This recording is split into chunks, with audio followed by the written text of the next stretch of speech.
അപ്പോൾ അമ്മുക്കുട്ടിക്ക് എന്താ പറ്റിയെന്ന് ചോദിച്ചു കഴിഞ്ഞാൽ അമ്മുക്കുട്ടി വീട്ടിൽ നമ്മുടെ ഡൈനിങ് ടേബിളില്ലേ അതിൻ്റെ കസേരയുണ്ട്, അത് കുറച്ച് വെയിറ്റുള്ള കസേരയാണ്. അപ്പോൾ അതിൽ കയറാനായിട്ട് നോക്കിയപ്പം ആ കസേരയുടെ മേൽഭാഗം വന്ന് താടിയിലിടിച്ചാണ്. മുറിവ് ആഴത്തിലൊന്നുമല്ല, പക്ഷേ മുറിവിന് ചെറിയ അകൽച്ച ഉള്ളത് കൊണ്ട് ഹോസ്പിറ്റലിൽ കൊണ്ടുപോയിട്ട് 2 സ്റ്റിച്ചൊക്കെ ഇട്ടു. അപ്പോൾ ഇന്നലെയാണ് ഡ്രസ്സിങ് ചെയ്യേണ്ട ദിവസം വന്നത്. അപ്പോൾ ഇന്നലെ 4ാമത്തെ ദിവസമായി, ശനിയാഴ്ചയായിരുന്നു ഇങ്ങനെ പറ്റിയത്. അപ്പോൾ ഞങ്ങളത് ഹോസ്പിറ്റലിൽ പോയി ഡ്രസ്സിങ്ങും കാര്യങ്ങളും ഒക്കെ ചെയ്ത് അവിടെ നിന്ന് ഞങ്ങൾ അടുത്ത ഓട്ടോയ്ക്ക് ഇങ്ങോട്ട് തിരിച്ചു വന്നു. ഇവിടെ നിന്നെന്ന് വെച്ചാൽ ഒരു എത്ര പറയുക, ഒരു 10 മിനിറ്റ് അത്രയേ ഉള്ളൂ.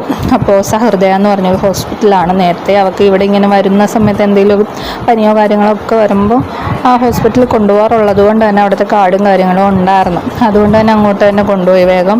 അങ്ങനെ 2 സ്റ്റിച്ചൊക്കെ ഇട്ടു. ഫസ്റ്റ് ഡേ ഭയങ്കര കരച്ചിലും കാര്യങ്ങളൊക്കെ ആയിരുന്നു. ഇപ്പോൾ വേദനയൊന്നുമില്ല കേട്ടോ, ആളിപ്പോൾ ഓക്കെ ആട്ടോ.